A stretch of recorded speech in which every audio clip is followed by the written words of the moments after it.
Welcome to the Hopeful Divorce. I'm Hope, your family law friend. After working in family law firms for many years and watching thousands of divorces play out, I've learned some things about what does and doesn't work, and I'm here to share. This question is from the Divorce Men subreddit. I'm cutting ties with my ex and my child. Hi all. Going through a messy divorce and had to go complete no contact. Ex left during my mental health crisis. I had burnout and developed a heart condition due to extreme stress. The marriage ended because my wife pulled away when I became very sick. Ended up having extreme episodes where I was in a state of mania and was diagnosed with bipolar. Sought therapy and got help. Tried to get her back. Tried everything. Therapy, medication, and counseling, but I'm still not well enough to be enough for her. When I'm with my daughter, my behavior is still very erratic and up and down. Now, there is no chance of reconciliation, and my ex is being brutally cold and formal.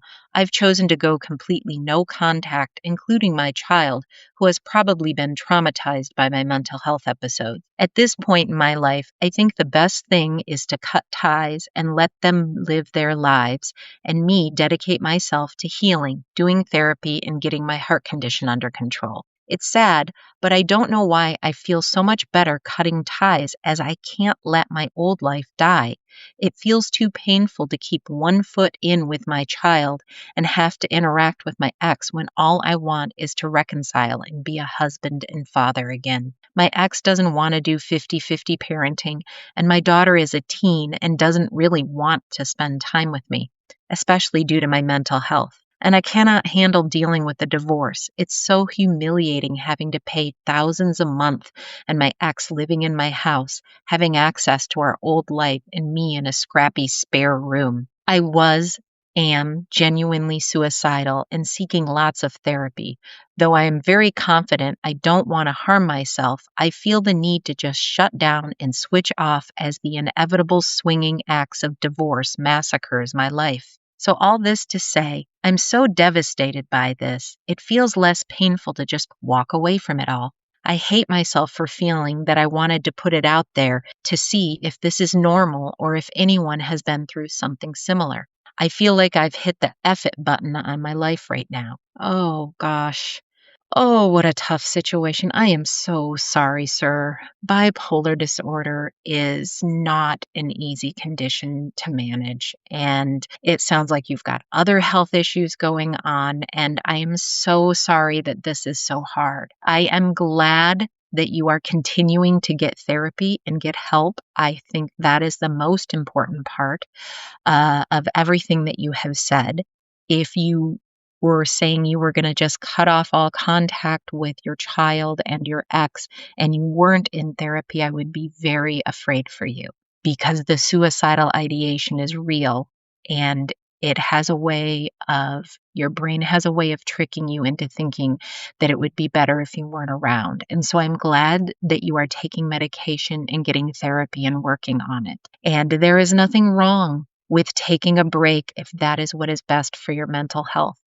I have seen some parents make this decision, this tough decision as well, and it's not easy, but it's not the wrong decision if it's right for you. One thing I would say is I'm going to suggest that you make sure you have some sort of conversation with your daughter about it.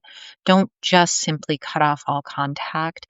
If you need to, maybe you can do it with the help of your therapist. Maybe your therapist could help you have a conversation with your daughter so that you can just explain to her that you love her. This has nothing to do with her, because even teenagers sometimes internalize things and think that a divorce is something that they did. So it's just important that you let your daughter know that you love her and that you are taking a break from her in order to protect her from your mental health issues, and that you love her, and that when you are well, you do want to have a relationship with her. And you don't know when you're going to be well enough for that, and that you're not going to force anything on her, but that you do love her and want a connection with her. But right now, it's not in her best interest or in your best interest for you to have a relationship with her. And I think a teenager can understand that. I have seen cases where sometimes a parent decides to just walk away from having contact with their child, and it is heartbreaking, but it's nobody else's place to judge another parent. And if they feel that it is in their child's best interest to not have contact with them, then that choice should be respected and others shouldn't judge them for it. Unfortunately, they probably are going to. And you just have to cut those people out of your life if they're going to judge you for making a decision that you feel is best for your child. Nobody knows your situation like you. And you know that this is the best path for you. And as long as you are getting help, then I think it's a wise path. I have seen in one case where a parent decided to just simply end contact with their child because the other parent was so high conflict that it was damaging the child. This person was going to court and fighting and trying to get custody. And then they just had a moment where they said, even if I win and get more parenting time, it's still going to be damaging for the child because the child was caught in the middle. And the other parent in this case was calling the police dozens of times, like in a month, just constantly calling the police. The police were at the house all the time. This person was just so high conflict. The client just simply felt that it was better for the child to just be with that parent because that high conflict parent was causing such a war that it wasn't good for the child. And so they had a conversation with the child and said, look, I love you. I would love for you to be with me most of the time. It's what I want, but I'm not going to fight for it anymore because you're getting caught in the middle when we're fighting about it. You have my number. You can always reach out to me. I always want to hear from you. There's never a time that I won't want to see you or hear from you. But for now, I'm just not going to have any parenting time with. And when you're older, you need to let me know that you want some parenting time, and then we will do that. But for now, I'm just going to let you be with the other parent all the time. And that was a tough decision for that parent to make. And, I don't know what I would do in that situation. And the truth is, nobody knows what they would do when they're in a situation. They can only look at a situation through their experience and what the facts are in their case. And so sometimes people will judge you and you just have to block those people. You can't have anything to do with someone who's judging you for making a decision that you think is in the best interest of your children. There's just no space for that. People will not understand and you can't make them understand. But it is important that you do make it clear to your daughter. It's really important that you make it clear to your daughter that it's not about her and that you do love her and that you do want a connection with her, but you're having this distance to protect her from your mental health issues. And when you make it clear that way, I think that especially with a teenager, they can understand that. And as heartbreaking as it might be, it's what you need to do now. And it may not be this way forever. It might only be for a while. And then you'll be in a better place, but whatever amount of time it takes for you to get well, that's how long it's going to take. And then when you are well, then you're going to establish a relationship with your daughter again, at wherever she's at that point in her life. And so I'm sorry that you're going through this, and I hope that you are working with your doctors and get well as soon as possible. Good luck. Taking a quick pause in today's episode to remind you this podcast is built around your questions. If you're navigating divorce, separation, property division, child support, custody, co-parenting, blended families, or anything in between, you don't have to figure it out alone. Chances are, if you're wondering about something, someone else is too. You can submit your questions anytime through my website at hopefuldivorce.com. Whether it's a big, complicated situation or a simple, what does this legal term mean, or why does this happen this way? All questions are welcome. I read every submission, and your question could be featured in an upcoming episode to help not just you, but others going through similar experiences. So if something's been on your mind, send in your question. Let's keep the conversation moving forward. This question is from the Divorce Men subreddit. Going through the divorce process and received an email from the lawyer today if I want to go through the discovery process on my ex. I didn't fully understand, so I called the legal assistant and we went over how they would be requesting the last 3 years of bank statements, credit card statements, pay stubs, etc. Now, myself and my ex are civil through this whole process since she asked for the divorce. I pretty much know all of the debt she has, and I don't think she's hiding anything. During the call, the legal assistant explained if we don't go after it now, we can't in the future, but this is going to add some cost to your bill since both the lawyer and the assistant needs to go through the documents, scan them, and prepare statements. I guess what I'm asking is, do people recommend doing this? If I don't think there are hidden assets, hidden bank accounts, I'm just worried about the extra cost about this discovery process. This is an excellent question, and the answer to the question is probably not. But let's talk about discovery a little bit. So the first thing is the lawyer is going to recommend you do discovery pretty much always. And the reason for that is really simple. You don't know what you don't know. The lawyer's job is to advocate for you and have your back. That's what the lawyer is there for. The lawyer doesn't know you. The lawyer doesn't know your ex. So the lawyer is always going to assume the worst. And the lawyer is going to say, you know what? If you don't ask for it, we won't know. And we might need it later. So if we ask for it now, we could have it. The lawyer is always thinking 3 or 4 steps ahead. They're always thinking, what if this goes sideways and we need this at some point? That's what the lawyer's job is. That's what you're paying them for, is to advocate for you and think of these things. But here's the thing. You know your ex and you know your situation. Okay. And your lawyer doesn't. So they're going to assume the worst. And that's okay. But for you, I recommend that you really think about it and decide, do you really think there is anything hidden in there? Now, let me back that up a little bit. There probably is something hidden. I have worked on thousands of divorce cases. I have seen discovery so many times. And there's almost always some sort of surprise. But it's usually not enough of a surprise that it actually matters to the divorce case. It's very rare that you actually find anything that actually matters to the divorce.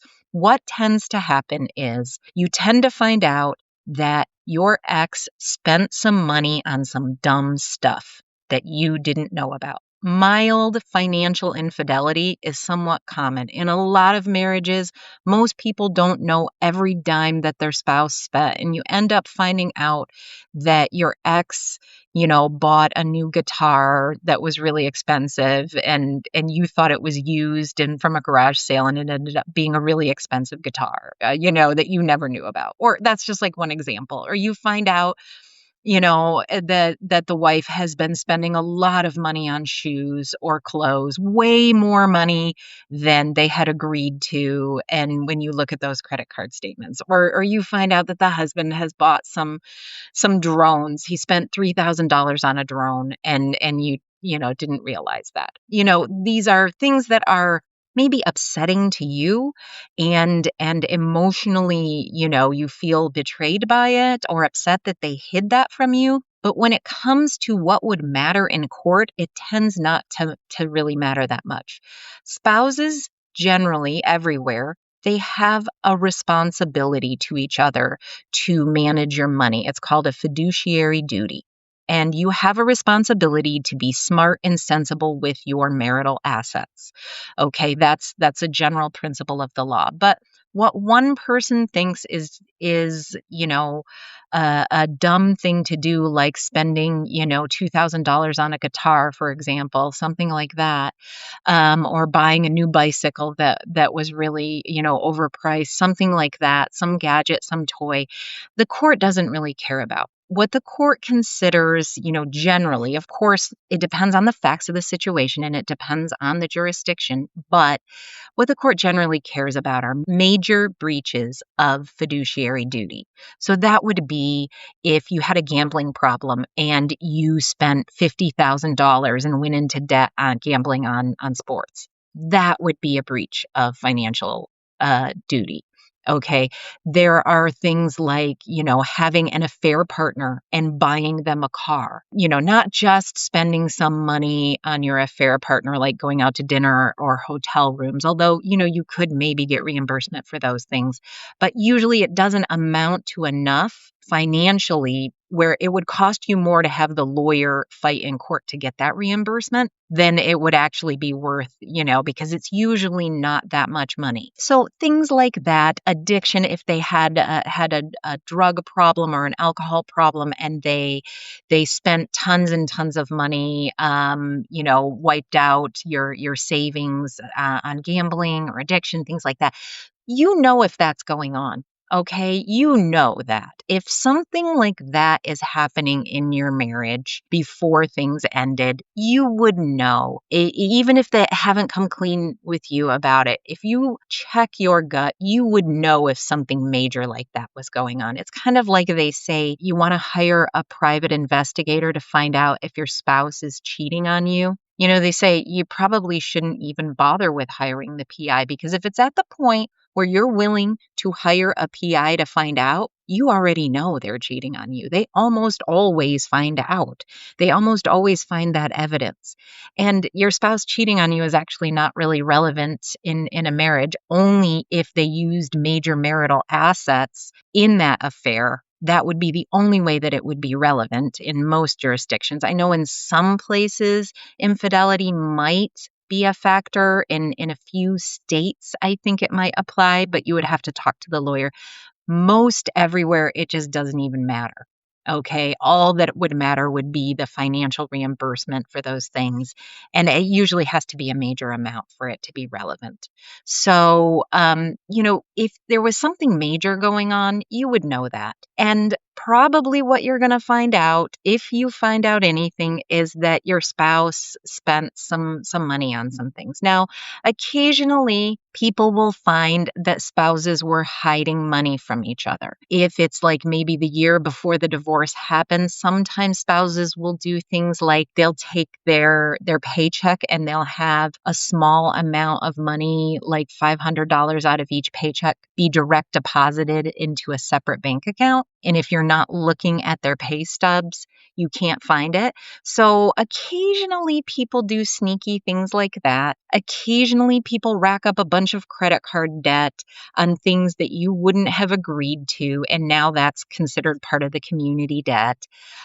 Sometimes people, will transfer money from your joint account, like in small amounts into a secret account that you don't know about. And so unless you look through the bank records, you wouldn't know that. But I can tell you, when I had my own business as a paralegal, I used to do discovery review all the time. That was one of the major things that I did, legal research and discovery. I did that on a lot of divorce cases, and I would spend hours going through bank statements, looking for hidden assets, looking for things like that. And that's usually what you found was maybe it amounted to a little bit of money that they had hidden away, but it's usually not that much money. And what you're going to pay the lawyer to go through it, in this case, the lawyer is just saying, well, we should ask for it because, we won't be able to get it later, and not giving you a better reason. And if you're concerned about the cost, then I say don't do it. If you check your gut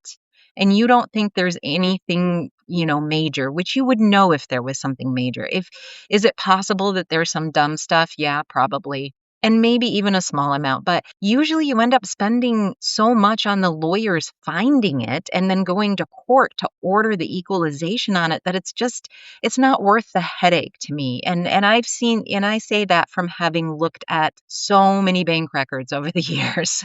And, the people who are sure that there's something, they feel it in their bones that the money's hidden, those people should absolutely do discovery. Or if the lawyer is telling them you should do discovery, I really think you should. And it's very common to do discovery when there's a business. Like if there's a business, one of the spouses owns a business, or if there's two businesses, you have to put everything on the table. because businesses are complex. And sometimes what your income from the business is, it pays you a salary, but there's a lot more money in the business, and that has to be valued. And that has to, you have to go over that with a fine-tooth comb. And there are other assets and things that might be relevant, like stock options. There are certain things where a lawyer is going to say you absolutely need to, do discovery on this because we have to really fully evaluate it. But if you're a regular person with a regular job and you don't have complicated income, you have a salary or you have an hourly rate, and you just, your regular tax returns are going to give you a really good idea of everything. I don't think it's necessary, unless you feel strongly or your lawyer feels strongly about it. So trust your gut. You know your situation, what you're likely to find, and then weigh the cost and then decide based on that. Thanks for listening to The Hopeful Divorce. If this episode was helpful to you, share it with someone who might need it, and be sure to subscribe so you don't miss future conversations. And as you deal with challenges of separation, divorce, and rebuilding your life, always remember the wise words that Christopher Robin told his friend Winnie the Pooh. You're braver than you believe, stronger than you seem, and smarter than you think. Until next time, take care of yourself and keep moving forward.